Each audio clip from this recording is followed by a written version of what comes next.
Karyn Bryant for MMA H.E.A.T. I'm here with Beneil Dariush, who will be facing Daron Cruickshank at UFC 185 in Dallas. It's in Dallas, right? You're going down there. That's in March. We're here at Kings MMA, and the news actually you basically just found out about this, what, yesterday? Yesterday morning, I got a text. I actually hadn't seen the text. Master Rafael came to me. He's like, hey, congratulations. I'm like, okay, yeah, sure. I'm like, what's going on? He's like, you're fighting with H.E.A.T. I was like, what, really? Right. I've been asking to fight on the same card as H.E.A.T for maybe like 2 months now, and it finally happened. So I'm super excited. And Daron's a tough guy. Awesome fights. I think he has like 10 fights in the UFC. Awesome striker. I think it's going to be a great fight. Yeah, I think it is too. He's actually one that ever since The Ultimate Fighter, I've been, you know what, I got to keep my eye on this guy, because yeah, he's got a flashy style, and he's kind of puts on a great performance when he goes out there. We know that he had the fight with KJ Noons, and there was the eye poke that got stopped. But so how do you see the matchup? Like you just said, he's a great striker, but where do you see your strengths lie against him? Well, this is MMA, so I want to prove that I can beat him everywhere. My goal is going to be to take him out standing and then take him out on the ground if it goes there. He's got a flashy style, and if you watch all his fights so far, he's improved every fight. His last fight before KJ Noons against Anthony Nijem, yeah, he showed wrestling, he showed good jiu-jitsu, and he showed great striking. He was able to do all three. So what I have to be able to do is I have to not only be better in striking and grappling, but in MMA too, which means transitions. I have to beat him in the transitions. So we were talking before you started practice here today, and you said you want to be a little busier. It's a little frustrating to not get a fight since, what, was that October? Yeah, last fight was the end of October. Last year, from January to October, I think it was like a total of 10 months, 4 fights. So like 2.5 months each fight. I like that. That's a good pace for me. I like keeping that. My manager is not so happy about it. He's like, dude, you need to chill a little bit. But I noticed once you get into like fight mode, it's easier to stay there when you get out of fight mode. And I'm training every day, 2 times a day, even if I don't have a fight. But like there's a mentality there, and once you lose it, it takes a while to get back. So I like being able to just stay in that mentality and keep that focus. I think that helps me a lot. So you've had a couple of wins in a row, right, since the fight in Abu Dhabi? How you know, that was a heck. I mean, come on, that fight was ridiculous. Does it? Look at your face. There's my question right there. I don't even need a question. Ramsey Nijem was the better man that night, but like, I never call anybody out, but if I ever do get a chance to call someone out, I want to fight him. I want a rematch. I want to prove that he was the better man that night, but it won't happen again. I'm the better fighter. Well, listen, his trainer Tariq Azim is a very good friend of mine. I could probably make it happen down here at Kings. I could see if I could get it going, and we can film it. Maybe we do our own little pay-per-view on the side. Yeah, I'd love that. We can do it here. We can do it there. I don't want him to be like, oh, not, you know, if he needs a hometown, whatever. I don't care. I just want to get that fight. Was that a really emotional fight for you? I mean, obviously, you know, he had talked about it too. It seemed like both of you felt, you know, different, being able to fight in Abu Dhabi and fight closer to your homeland. Yeah, it was great. Honestly, on that part, it was great. I had so much support. I loved it. It just, the day the fight came, he was the better man, and you know, I'm not taking anything away from him. I just want a rematch, whether it's here, Abu Dhabi, anywhere. I just want to prove I can beat him. Well, the good thing about it is, you know, they always say you learn more from a loss, and then you went on and won the next 2 fights. So true. After I lost, it was a dark period for me. Like. Just coming through a loss, I never had a loss before in MMA. I didn't really know how to react. I had losses in jiu-jitsu, but it's different. In jiu-jitsu, I would fight maybe like 9 times in one day, and then out of those 9 fights, I'd have 1 loss, and my coach would be like, don't worry about it. You know, this happened, and he would explain it to me. But Master really didn't say anything after the fight. He just said, look, get back in the gym, you know, get back to work, and you got to get better. Watch the fight. You'll see what you did wrong, and then, you know, we'll work through it together.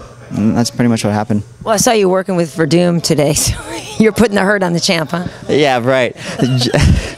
That guy is joking while he kicks my ass. He was literally today was just like making fun of me and like looking to submit me. I'm just like, why can't we get a bigger guy for this guy, man? You took it well, though. I was trying. You know, my days in grappling, I used to do absolute. Every tournament I competed, I would compete in absolute, and yeah. I think that helps a lot, being able to go with bigger guys. It gives you a mentality that's above you know, above the average. So, for example, I would compete in my division. I'd have 4 fights, and usually, if you win, you don't want to do absolute because you know you got a clean record, 4-0 for the day, but like when you go into the absolute, it pushes you to the next level. It strengthens your mind. Right. So rolling with Werdum for me does the same thing. I needed you to say something outrageous, so I had a good headline like Beneil can kick the champ's ass.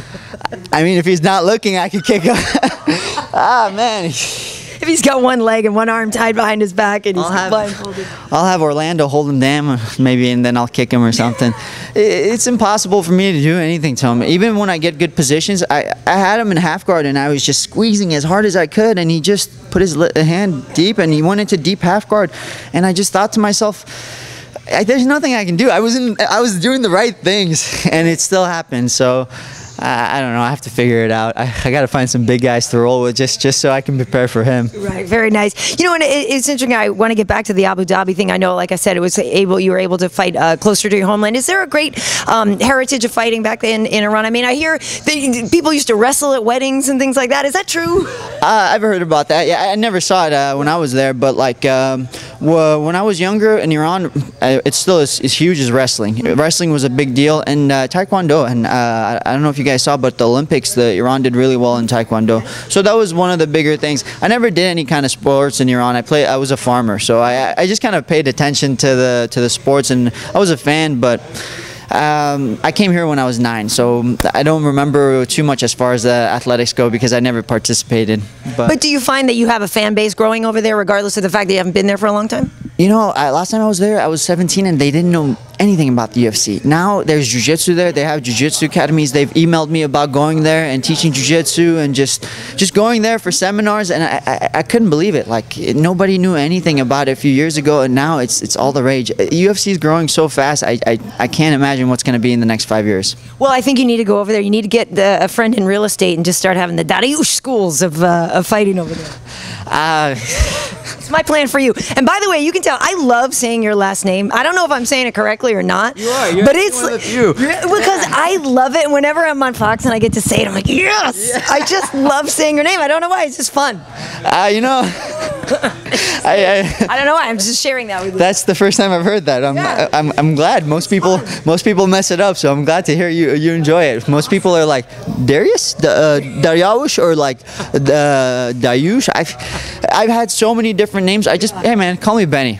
We're good. Just call me Benny. All my friends call me Benny. I think even my family now calls me Benny, and they can say my name, but like I've had so many people call me Benny. It's just it's changed my name. You know, people have a nickname. I guess that's my nickname. Benny. Well, I sometimes I literally think, am I being over enthusiastic here? It's good. Right, cool. It's great. Very nice. Well, awesome. Really looking forward to seeing you fight Daron Cruickshank. I think it's going to be a great fight, and it was fun watching you do some work here with the master. And like you said, it's great that you're going to be on the same card as Dos Anjos. Maybe you guys will both come home with wins that night. I guarantee it. We did the same thing when he fought Ben Henderson. I fought against Tony Martin. He fought Ben Henderson, and we had all the success. Nice. Thanks for talking today. Thank you for having me. Benny. Hey, Benny. I have a question. When you started training, like punch your face first. Is okay like a punch or not? For sure.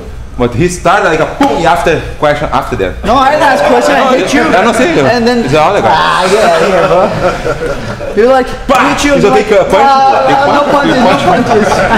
Boom, it's okay. Punch first, yeah, after fourth punch after he punch. What did Master say? Punches. Okay. So maybe it's your fault. You gotta listen. I'm just the guy. Sorry about that. Hi, this is Beneil Dariush, and you're watching MMA Heat.